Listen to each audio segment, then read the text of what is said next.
Good morning, fellow human geographers. In order to end our year strong, we are going to participate in a project that puts together so many of the key concepts we have learned about in our class of human geography. This project is going to require you to creatively put together your knowledge of different units we've studied this year, from population to ethnicity to religion, political geography, agriculture, and urbanization.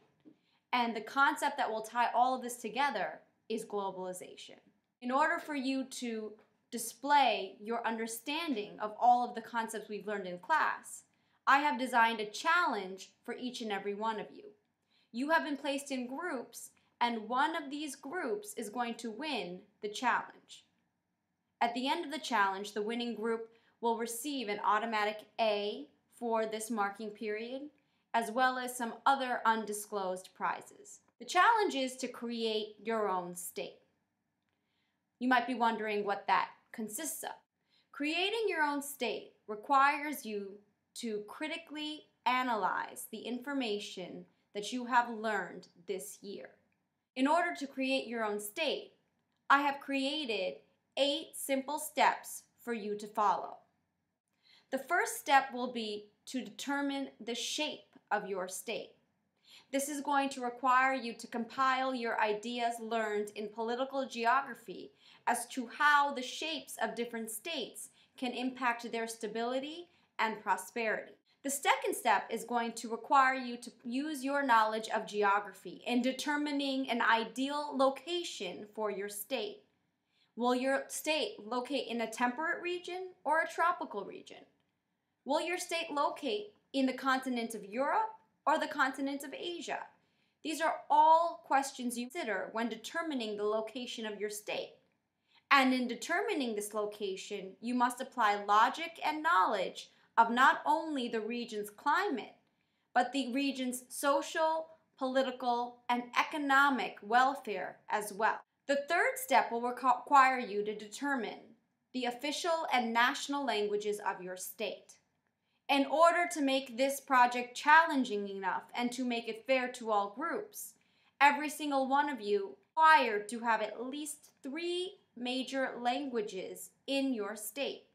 It is up to you to determine which, if any, are national and official languages. Understand that this definition of national and/or official language can impact the stability and unity of your state.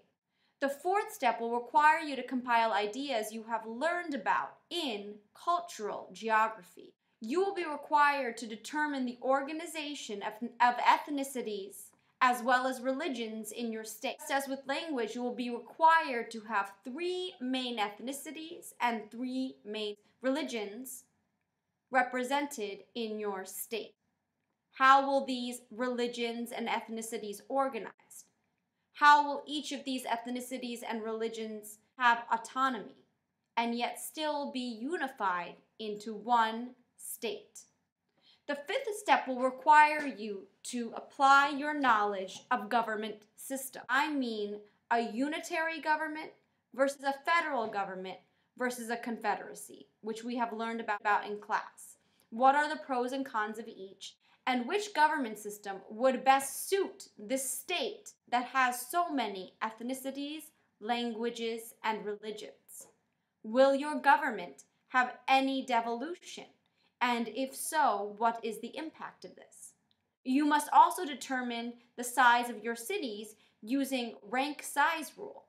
Will your cities follow this rule, or will your state have a primate city? What are the pros and cons of each of these definitions? The sixth step will be for you to determine which, if any, supranational organizations will your state join, whether it be the UN and the European Union or NATO. You need to understand why your state would join said groups or supranational organizations, and what the benefits and drawbacks are to joining these organizations. The seventh step will require you to apply your knowledge of economic geography.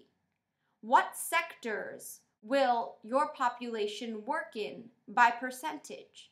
Primary, secondary, and tertiary sectors are all things you must consider. You must understand what the difference is between a country that is lesser developed and more developed in terms of percentage of the population working in each of these. Why have you decided that certain percentages will work in different sectors of the economy? And this all has to do with understanding core periphery. Is your country in the core or is it in the periphery? And how does this impact your state? You must consider what is your state going to need to import and what will it export, depending on how much of the economy is dependent on primary, secondary, and tertiary sectors. The final and last step is to create a name for your state. My hope is you will apply knowledge of your state's ethnicities, religions, and languages to create an appropriate name for your state that is not arbitrary. In the very end, you will create a persuasive video convincing me as well as other Eagle educators and outside viewers that your state is the ideal state.